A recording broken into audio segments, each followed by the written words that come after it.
আজকে ব্রেকফাস্টে বানাচ্ছি এগ স্যান্ডউইচ। আমাদের সকলের খুব প্রিয়। তাই কাল দোকান থেকে আমি স্পেশালি এই স্যান্ডউইচ স্পেশাল ব্রেডটা নিয়ে এসেছি।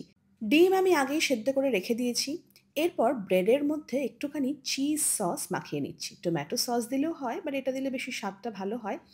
আর আরেকটা ব্রেডে মাখিয়ে নিচ্ছি একটুখানি বাটার। দুটো দুরকম ব্রেডে লাগিয়ে নিলাম। শসা দেব না, তাই গোল গোল করে পেঁয়াজ আর কুচি কুচি করে লঙ্কা কেটে নিলাম। ডিমের খোসাগুলো ছাড়িয়ে নিয়ে এরপর একটা বড় কাঁচের বোল নিলাম। ডিমগুলো নিচ্ছি আর চামচের সাহায্যে ডিমগুলো আস্তে আস্তে ভেঙে দিচ্ছি। এটা না একদম ম্যাশ করব না, শুধু হালকা হালকা করে ভেঙে দিচ্ছি। স্বাদ অনুযায়ী নুন আর দিয়ে দিচ্ছি ব্ল্যাক পেপার। ব্যাস, এবার এটাকে ভালো করে মিক্স করে নেব। এটা খেতে না দারুণ টেস্টি হয়। এবার ব্রেডের যে অংশটাতে আমি সস দিয়েছিলাম তার উপরে এই ম্যাশ করে রাখা ডিমটাকে দিয়ে দিচ্ছি বেশ অ্যাডোকুয়েট অ্যামাউন্টে। এরপর রিং করে কেটে রাখা পেঁয়াজ দিচ্ছি আর কুচি করা লঙ্কা। আমরা একটু ঝাল খেতে ভালোবাসি।